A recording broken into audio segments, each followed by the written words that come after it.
Hello दोस्तों, मेरा नाम पनौती पांडे है और मेरे एग्ज़ाम चालू हो चुके हैं और सिलेबस बहुत बड़ा था, इसलिए मैंने याद कर लिया पूरा हनुमान चालीसा।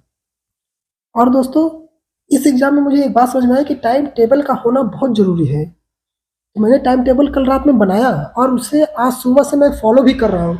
जैसे कि सुबह उठ के मैंने आज इंग्लिश की फ़िल्में देखी 2-3 और उसके बाद कुछ प्रॉब्लम भी सॉल्व किए मैंने, जैसे कि मेरे दोस्त की कुछ प्रॉब्लम चल रही थी उसकी सेटिंग के साथ, उसे भी मैंने सॉल्व कर दिया।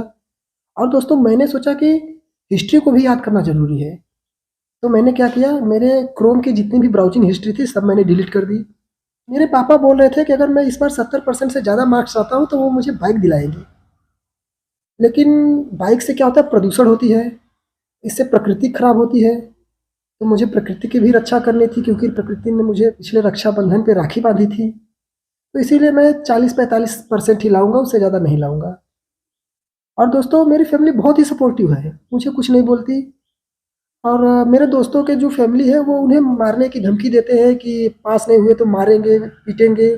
मेरे पापा ऐसा कभी नहीं करते, वो कभी धमकी ही नहीं देते, वो डायरेक्ट मुझे पीट देते हैं।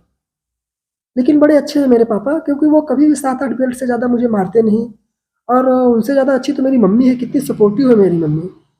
कभी भी मेरे पापा जब बेल्ट से मारने लगते हैं तो मेरी मम्मी आके उन्हें रोक लेती है कि बस करो, 7-8 बेल्ट हो चुका आज का, अब कल मारना। और कल तो जब मेरे पापा मुझे मारने आ रहे थे तो मेरी मम्मी उनसे लड़ बैठी, बोलने लगी कि आज आपने क्यों मारा मेरे बेटे को, आज मैं उसको मारती, मेरी बारी थी।